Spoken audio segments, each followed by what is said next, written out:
আসসালামু আলাইকুম ওয়া রাহমাতুল্লাহি ওয়া বারাকাতুহু। সম্মানিত দিনদার ভাই ও বোনেরা, আজকে আমি আপনাদের একটি ফজিলতপূর্ণ হাদিস শোনাবো।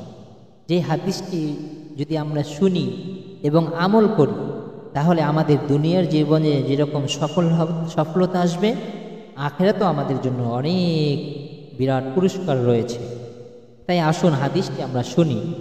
হযরতে আবু হুরায়রা রাদিয়াল্লাহু তাআলা আনহু হতে বর্ণিত, নবী করিম সাল্লাল্লাহু আলাইহি ওয়াসাল্লাম ইরশাদ করিয়াছেন, 7 ব্যক্তি যাহাদিগকে আল্লাহ তাআলা এমন দিনে আপন রহমতের ছায়ার স্থান দিবেন, যেদিন তাহার ছায়া ব্যতীত আর কোনো ছায়া থাকিবে না।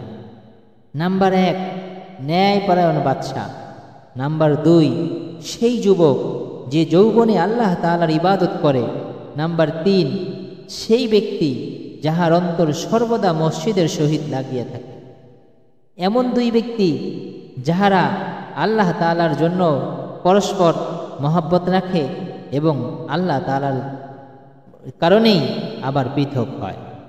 5, সেই ব্যক্তি যাহাকে কোনো উচ্চ বংশীয় সুন্দরী মহিলা নিজের দিকে আকৃষ্ট করে আর সে বলিয়া দেয়, আমি আল্লাহ তাআলাকে ভয় করি। 6, সেই ব্যক্তি যে এমন গোপনে সৎকা করে যে তাহার বাম হাতও জানে না ডান হাত কি সৎকা করল। 7, সেই ব্যক্তি যে নির্জনে আল্লাহ তাআলার জিকির করে আর অশ্রু প্রবাহিত হইতে থাকে।